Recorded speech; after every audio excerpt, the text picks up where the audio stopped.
All right, hey, what's up, guys? It's Jamie. I'm about to go in here to the gym, actually. Get a little quick workout, some exercise. I didn't get the video this morning, but I wanted to do something and talk about something that happened over the weekend. And I'll mention stocks really quick, but I thought it was relevant. So the title of this video, I'm thinking I'm going to call it, needs versus wants. What's the difference, right? Like, what's the difference between what I need and what I want? So there's a young man, his name is, I think it's Josh Janis. I'll put it up there. I'll have time to just throw that up there later. He's 22 years old. I saw him on Bigger Pockets, and he is a real estate investor, right, as well as a broker, a real estate agent. And I was so impressed with this young man, not just because of how much he's earning, but just his mindset, his vernacular, the way he speaks, his vocabulary. It's very impressive. Now, my oldest son is about his age. He'll be 22 in October.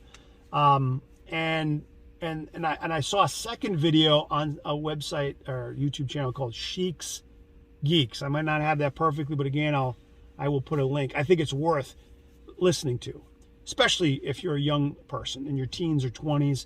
I was pushing this on Mason, and he's like, sounds like a scam, Dad. It's a scam for rich people. I'm like, no, I don't think so. It's an education, and the more educated you are, the more opportunities you have to succeed. I'm going to quickly tell you about a guy I know that I might have mentioned before. My friend's name was Rich. When I was in my mid-20s, I was a waiter, a wine, captain. I used to go work at a place called Mediterraneo. It's no longer in business, on Federal Hill in Providence. So me and all my buddies, we'd go out, Frankie and Pugsley and Vincenzo, and not the Vincenzo I know now, but a different one, and Rich. I had all these friends that Derek, I can picture them all. They were good guys, and but we were just kind of young and ignorant. But Rich had a dad who was into real estate. So Rich, when we used to hang out, he had a 3-family, and I didn't know it, but he was renting out the top 2 floors and lived in the bottom. And it was nothing fancy, but it was his first house. And what he did is he asked me and a couple other guys, he's like, hey, do you want to get the next one with me? Kind of partner up. Again, mid-20s. Nah, I'm good. I want to go out and blow my money and dumb stuff. Well, he bought another one, and to make a long story short, he bought another one and another one and another one. He was flipping houses. My buddy Pugsley, ended up getting involved with him. And fast forward 10 years from there, they were millionaires, multimillionaires. I just recently reconnected with Rich. I'd love to interview him, but I remember Rich was just always going on vacation because he had passive income to, quite a bit. And this is 20-something years ago, almost 25 years ago. And he was going on vacations all the time while I was working because I didn't see it. I didn't see it in front of me. Now, money's not everything. I believe that. But you certainly need it to live and to do things. And if you could find an easier route or path, why wouldn't you? Why wouldn't you do that? So when I was with my daughters yesterday, we were dropping off one of my German Shepherds. We have 3 of them. One of the girls was pregnant. We were bringing them to the breeder in Warwick, Rhode Island, which is about an hour and a half almost from where we are. And we stopped in Federal Hill. We got some stuff from the bakery and the deli and the pastry place, Pastige, and Dino, or not in Dino's, Caserta's Pizza. And then we went to Constantino's. We went there as well.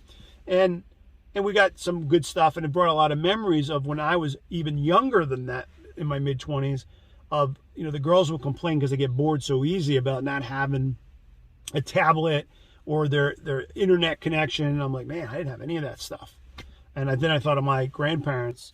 They were like, back in my day, we didn't have any of those fancy, smancy things. And they were right. And now I'm in that same boat where I'm not as old as them, but it's kind of the same thing when I listen to my kids, the younger kids especially, talk about it when they don't have an internet connection or their tablets.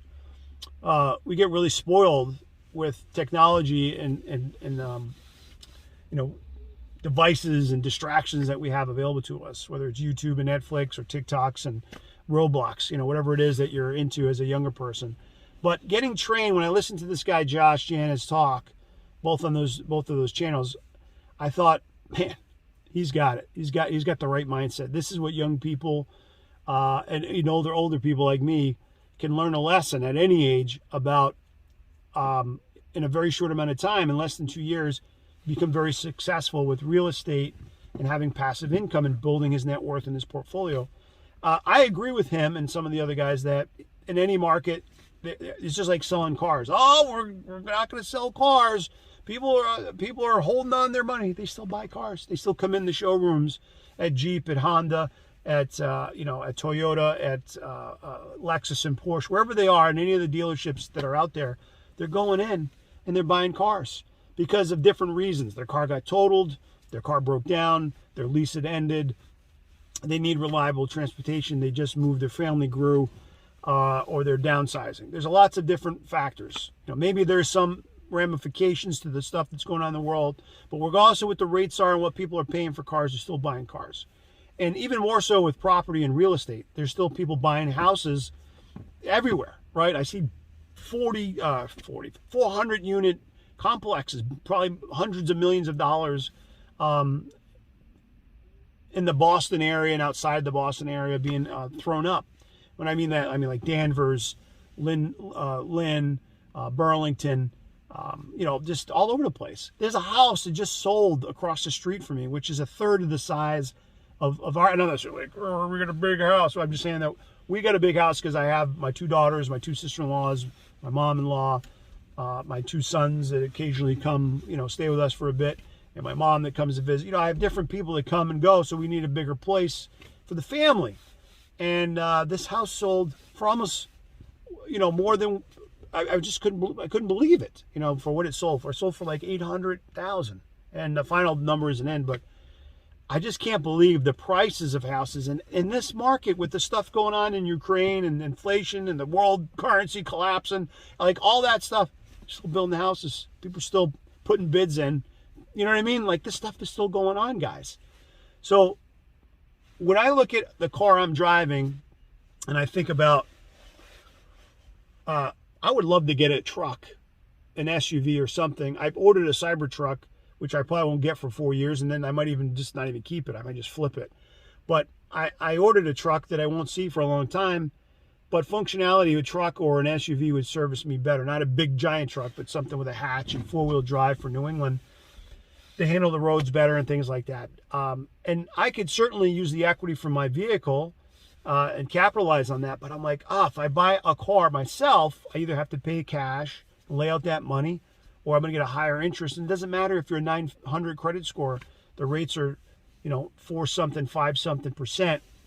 And if you go a longer term, it's going to be even higher. I know some people that have excellent credit in the 800s. They went a longer term, and they got in the 7% range. So that is just the rates that are available right now. And I have a hard time justifying the cash flow in investing in a car when I have a perfectly good car that gets me where I want to go. It costs me $35 to fill the tank. It's dependable. It's front wheel drive. It's fun to drive. It's just small and not the most ideal car for what I want now. But would I rather pay that extra money or have that extra cash to buy a real estate deal somewhere? Would I rather invest that money in some other opportunities that are available to me? Yes. Yes, for me, yes. And that is what I think about. And when I trade stocks and stuff, like, that's fun, and I'm thinking anytime the market could crash, but I do try to invest in companies that I think will weather the storm and will continue to exist regardless of what's going on in the United States or abroad. And whether you invest in Tesla or Google or Amazon or Palantir, whatever it is that you, Coca-Cola, whatever you think is a good company, I still trade the stocks. I unloaded a lot of LABU today because it popped 15%. I bought LABD. I'm not suggesting that you do that, but I'm looking for an opportunity to make a quick $500 to $1,500 when I can. But even then, when you get the cash, and I think about taxes and building a portfolio, it's still just building it. It's not cash flowing. It's just like I'm building the money, where I said, and I should show that this week, where I say, here's my Robinhood account. I'm still trying to pursue to 100,000. Last year, there were some obstacles and things that happened, and even more so this year. So you can make more excuses why you can't do it. Like, well, now there's the war is carrying on, and China's may go into Taiwan, and there's more rate hikes coming, and the U.S. dollar may collapse. Like, there's a lot more things that can happen that are out of my control. But what do? Do you hide under a rock? Do you give up? Or do you okay, let me focus on what I can control? And And this is, you know, mentally, spiritually, physically, and all this. And this is what I'm about to do now. I just want to do a quick video, just kind of sharing my mindset. And I wanted to post this young guy, Joshua Janis, who is an amazing young man. I don't know him, I never spoke to him, but I really admire how mature he is. And I can't stress that enough to you, Mason and Gavin and anybody else, you young guys that happen to listen to this. This is the type of people, like going back to when I was in my mid-20s, my friend Rich, who, regardless if I liked him or not, because I ended up being kind of changed in a bit, but he got it back then because he had the right mentorship, he had the right coaching. And Josh has the right mentorship, and he surrounded himself with other successful people that that he shares, that helped him to succeed. And he, you know, kind of did his own due diligence. But in 2 years, guys, he built a small little empire and a cash flow that will hopefully carry forward for him into his mid-20s and beyond.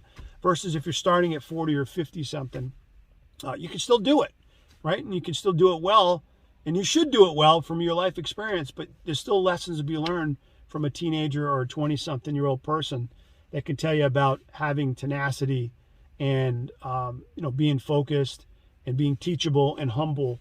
And these are things that I admire greatly. Okay? All right, love you guys. I'll see you next time. See you tomorrow.